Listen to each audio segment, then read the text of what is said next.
What happens in prison? Hello YouTube, welcome back to yet another exciting video. They say that love finds people in the most unexpected places, but have you ever thought for 1 second that people fall in love in prison? Yes, you heard that right. Some women love these controlling, arrogant, and dangerous men that are in prison. You'll be surprised by the number of women who fall in love with these felons. Over the past years, there's been a lot of prison relationships going on, and if you've been questioning yourself about it, then you're in the right place. In just a moment, you'll understand why some women love bad men, especially the ones in prison, even when it means risking their lives and family relationships. Is their choice of men normal? Number 10. Taboo excitement. Before we get into it, did you know that most of the women who are attracted to men who've committed outrageous and extraordinary crimes may be having a condition known as Hybristophilia? It's a Greek-derived word that means a condition having abnormal desires to criminals, felons, or incarcerated people. This condition, together with other qualities like taboo excitement, which we'll talk about in a minute, are the reasons why some women love bad men. From the beginning of time, the forbidden fruit is said to be the sweetest.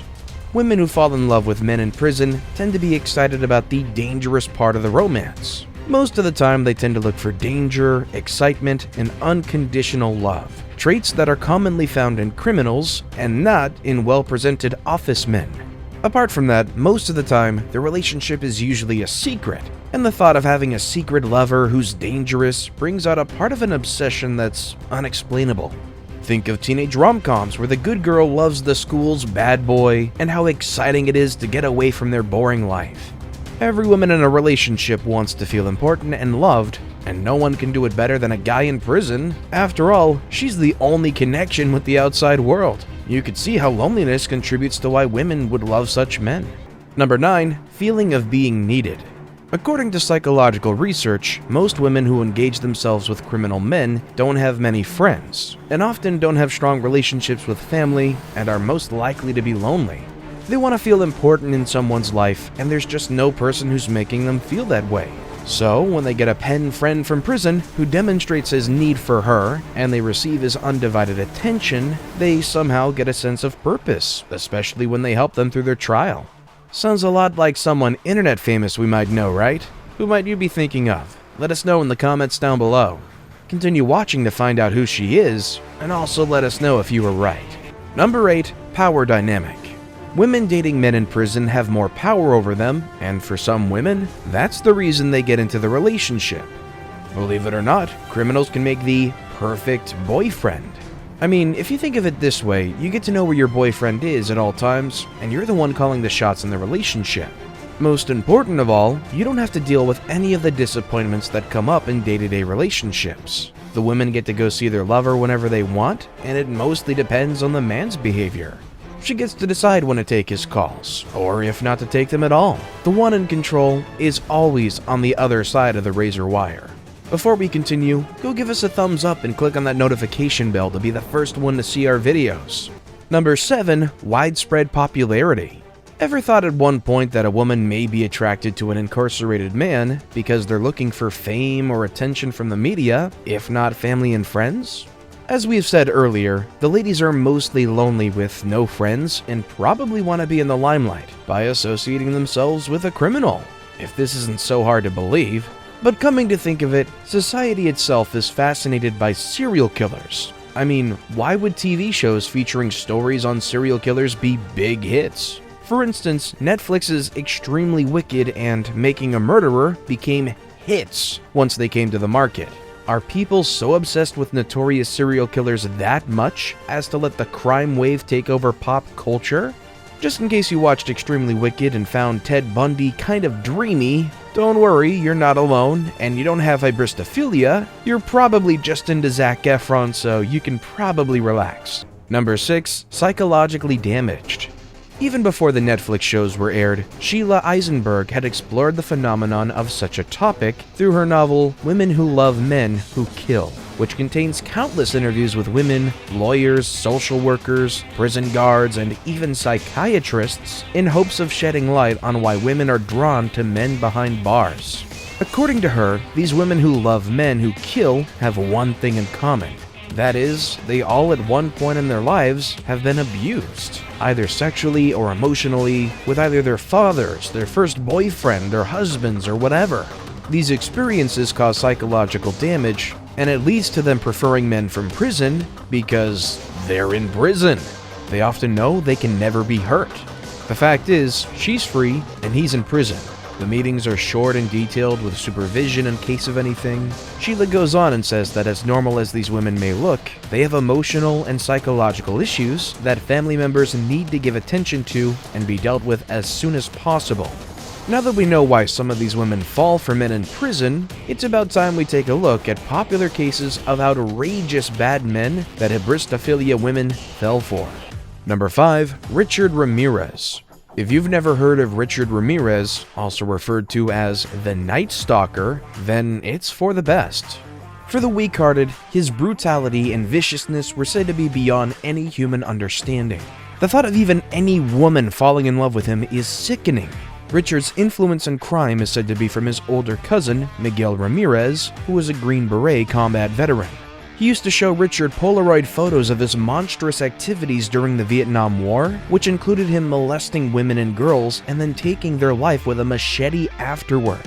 When Miguel was incarcerated, Richard moved in with his older sister, a place which was worse than where he was, as his sister's husband was an obsessive peeping Tom and used to take him on his night exploits. By the time he was older, Ramirez was a home invader.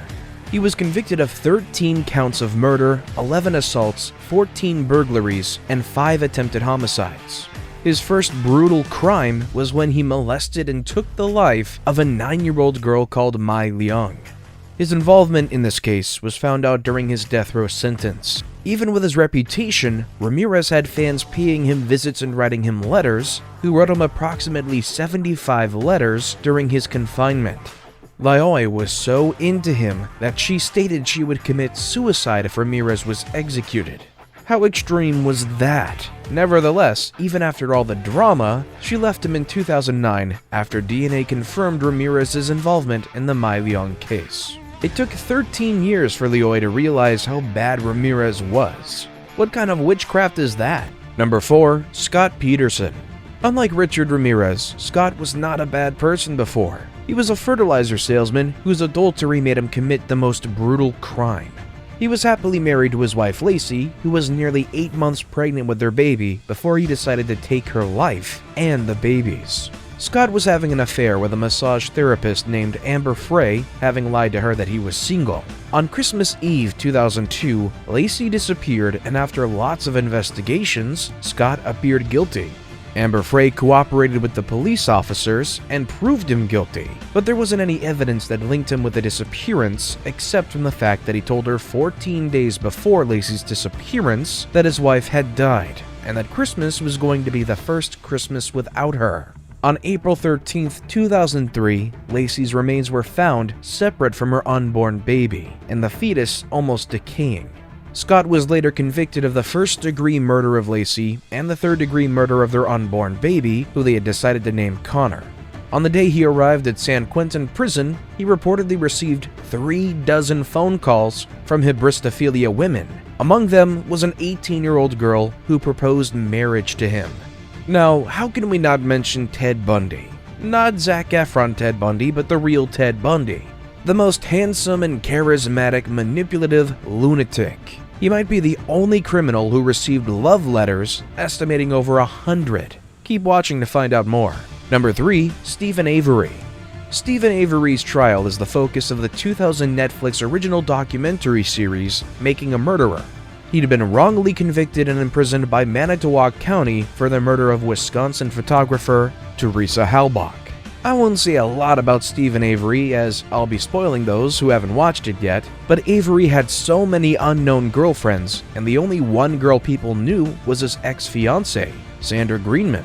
In 2007, he was convicted and sentenced to life imprisonment.